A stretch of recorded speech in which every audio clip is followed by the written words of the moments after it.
Olá pessoal, nesse vídeo vamos resolver um exercício proposto, gráficos de número de defeituosos, né, NP, que está no slide. Inclusive foi solicitado que vocês tentassem complementar com o cálculo do erro. Então nesse exercício nós temos 30 amostras que foram coletadas, cada uma formada por 100 produtos. Esses produtos foram analisados e aqueles produtos considerados defeituosos, ou seja, que tinha pelo menos um defeito incluído, foram marcados, né? Foram identificados. E aí o registro foi feito em relação ao total de defeituosos de cada amostra de 100. Esses valores estão colocados nessa tabela e nós precisamos então primeiro estabelecer os parâmetros do processo em relação ao número de defeituosos, no caso o número médio de defeituosos ou a fração de defeituosas do processo, que é o principal parâmetro nesse caso. O nosso tamanho de amostra vai continuar sendo 100, não vai ter alteração. E nós vamos então calcular ao final o erro tipo 1 e o erro tipo 2. Nesse caso, supondo uma alteração nessa fração de defeituosos de mais ou menos 20% em relação ao percentual obtido quando o processo estava sob controle estatístico. Então, a primeira coisa a fazer é determinar se esse processo encontra-se em controle estatístico. Isso eu posso simplesmente tirar a média, a fração média de defeituosos desses dados, e a partir daí fazer toda a estimativa de parâmetros e calcular limites e começar inclusive o controle em tempo real. Para isso, vamos usar o Excel, vamos calcular os limites e vamos traçar os gráficos para visualizar. Aqui no Excel nós temos os dados, então são os mesmos dados lá da planilha, do slide, só que aqui eu coloquei mais uma coluna que foi a quantidade de amostras, de peças em cada amostra. Por quê? Porque para calcular o P barra, eu vou precisar dividir o total de defeituosos, né? Vou dar logo aqui para não confundir. Defeituosos. Eu preciso calcular a divisão entre o total de defeituosos encontrados e o total de amostras investigadas, né? No caso, 100 amostras por observação, para cada dia. Então, se eu eliminar um desses dias, uma dessas observações, uma dessas amostras, lógico que eu vou tirar não só os defeituosos do cálculo, mas também a quantidade de peças referentes, inerentes a essa amostra. Então, fica mais fácil a gente fazer isso tendo essa coluna. Então, vamos lá. A primeira coisa é calcular, então, P barra. Então, o valor de P barra vai ser obtido da seguinte forma. Eu vou somar aqui o total de defeituosos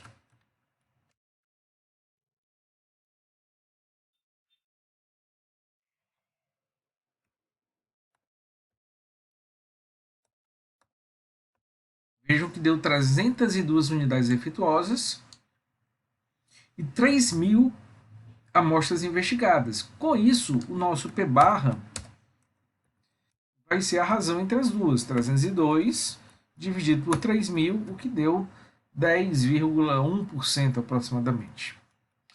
Bom, para calcular os limites é muito fácil, né? Eu não preciso de tabelas, eu posso simplesmente, lembrando aqui a fórmula, utilizar esse parâmetro para calcular de uma forma imediata os valores. Então, se eu estou falando de gráfico de controle para o número de defeituosos, a fórmula do limite é np barra mais 3 raiz quadrada de np barra menos p barra.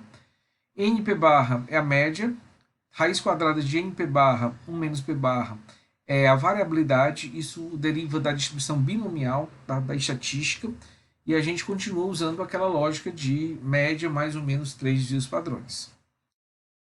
Então, vamos lá. Calculando o limite superior,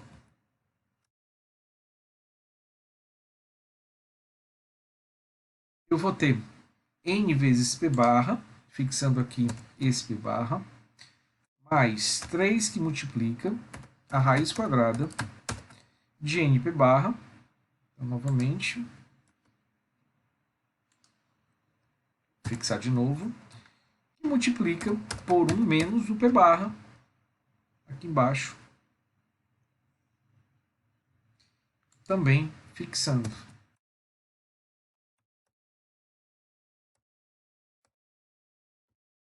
Então, 19,09, esse aqui é o limite superior. Tá? Copiando aqui até o final para que a gente possa traçar aquelas linhas horizontais do limite. O limite inferior é exatamente a mesma coisa, sendo que, utilizando o sinal de menos e não o sinal de mais, eu vou diminuir um termo do outro e não somar.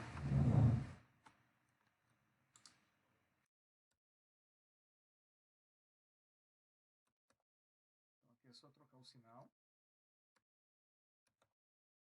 Deu 1,04, se desse negativo seria 0, né?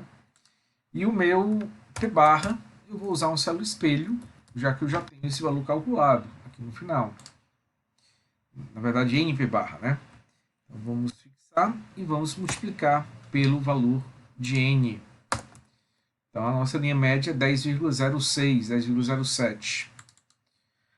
Feito isso, a gente pode, então, traçar o gráfico. Vamos marcar, então, essas três colunas. E, adicionalmente, a coluna do total de defeituosos em cada uma das amostras. Vamos inserir um gráfico de linha, né? Pronto, está aqui o nosso gráfico. Subir mais um pouquinho aqui. Opa. Vou só indicar que esse gráfico aqui é um gráfico do número de defeituosos. É o gráfico de NP. Vou tirar essa legenda, já que eu não vou precisar dela. Vou aumentar um pouquinho aqui para ficar mais clara a visualização. Tá? Só tem um gráfico mesmo, então fica mais fácil a gente visualizar. E aí a gente observa claramente a presença de um ponto aqui fora. Tem esse segundo aqui que está no limite, talvez esteja bem em cima. Um pouquinho abaixo, um pouquinho acima, mas pouca coisa. Vamos eliminar logo esse, que está claramente fora. É a observação 22. Que vejam, deu um valor de fato bem acima, deu 20 defeituosos, quando na verdade estava dando 10, 12, 15 aqui no máximo. Às vezes menos do que isso. Então vamos eliminar essa observação 20 e ver como fica. Quando eu elimino, vejam que ele recalcula, o limite superior diminuiu, e aí ao diminuir, esse ponto que estava no limite ficou mais claramente fora. Então vamos eliminá-lo também. É o ponto que vem em sequência, né? Então esse 19 aqui, vou eliminar totalmente essa linha. E quando eu faço isso, o nosso gráfico volta a assumir um padrão de normalidade, onde os dados estão apresentando um comportamento aleatório, com oscilação em torno da média, não existindo nenhum ponto fora dos limites, e nem existindo nenhuma sequência acima, abaixo, com tendência crescente ou decrescente. Percebam então que isso aqui indica uma situação de descontrole. Eu eliminei as duas amostras porque dentro da nossa suposição, ali o processo estava operando em condições fora das ideais, mas nós já identificamos a causa disso, já controlamos essa causa. É por isso que eu posso eliminar e assumir que as demais amostras estavam em condições normais, portanto representam a situação do processo funcionando como planejado. Então, se tudo aqui representa a situação normal do processo funcionando como planejado, eu posso usar esse parâmetro final obtido para estimar e para trabalhar o tempo real, o controle do processo em tempo real. E para isso, vejam que o nosso P barra é esse aqui. É esse o valor de P barra que a gente vai usar. Esse é o valor de P barra que vai permitir que nós trabalhemos todo o controle em tempo real do processo, ou seja, 9,4%. Essa é a fração média esperada de defeituosos se o processo estiver funcionando sempre em condições normais. Se o processo está normal, vai dar 9% de defeituosos. Isso aí é o normal. Tá? Pode dar um pouco a menos, um pouco a mais, mas isso é a nossa situação de normalidade. Bom, ele pede inicialmente para a gente calcular o erro tipo 1. Vamos fazer isso. O erro tipo 1, lembrem, é o alarme falso. Então, é uma situação que o processo não mudou, tá? O processo continua funcionando da mesma forma, mas há uma indicação de pontos fora dos limites. Percebam que, nesse caso, nós podemos ter pontos fora do limite superior, acima de 18,14, ou seja, a partir de 19. Qualquer número de defeituosos a partir de 19 é uma indicação de descontrole. Se nada tiver acontecido, é um alarme falso. ou ainda se for abaixo do inferior, que é 0,64, ou seja, se der zero. Se eu pegar uma amostra de 100 peças e não tiver nenhum defeito, vai dar fora dos limites.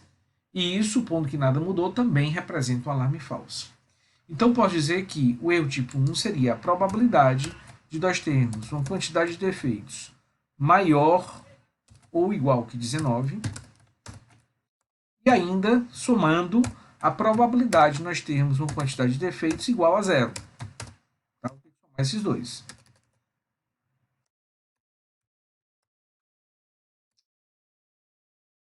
Igual a zero. Pronto. Percebam que, como a função do Excel e a maioria das tabelas nos dá valores à esquerda, eu vou ter que expressar isso aqui de outra forma. Então, essa expressão que eu fiz é a mesma coisa de 1 menos a probabilidade de nós termos defeitos que sejam menores ou iguais a 18. Tá? Como não pode ser número quebrado, se der uma quantidade de defeituosos menor ou igual a 18, eu posso ter 18, 17, 16 até 0. Se eu subtraio tudo isso, se eu uso isso aqui para subtrair de 1, ou seja, 100%, o que me sobra são defeitos iguais ou superiores a 19, que é exatamente o que eu estou querendo obter. Então vamos lá, como é que eu obtenho essa primeira parte da expressão? Vamos fazer uma formulazinha para isso, um menos, vamos usar a função distribinom, onde os parâmetros serão número S, seria a nossa referência, no caso 18, é o que a gente está vendo aqui. Sempre é o que está aqui à direita da desigualdade. Tentativas é o 100, 100 observações em cada amostra. Eu estou avaliando a probabilidade de nós termos alarme falso na próxima amostra, ou seja, com 100 peças trabalhadas. Nós temos aqui a nossa fração de defeituosa, a probabilidade S, que é o que nós já calculamos com o processo sob controle, e como eu quero acumular, verdadeiro. E a probabilidade de ser igual a zero vai ser a distribinom, vai ser uma fórmula bem parecida, o número S vai ser zero, tentativa 100, a probabilidade é a que nós estamos trabalhando, e aqui tanto faz se verdadeiro ou falso, tá? Porque é um ponto só, é igual a zero. Então não precisa acumular. Pronto, somando as duas, se eu somo aqui as duas, essa vai ser a nossa probabilidade de ter um alarme falso, 0,234%. Essa é a chance de nós termos uma indicação que o processo está fora dos limites, quando na verdade nada aconteceu, que representa um ARL, um barra alfa, né, de 426 unidades, ou seja, em média a gente teria que esperar, teríamos que tirar 426, 427 amostras como essa, né, cada uma com 100 peças, para termos um alarme falso acontecendo. Pessoal, essa é a primeira parte da questão. Ele pede também que a gente calcule o erro tipo 2, mas isso eu vou fazer no próximo vídeo, tá? No próximo vídeo eu complemento esse exemplo, calculando também essa segunda abordagem.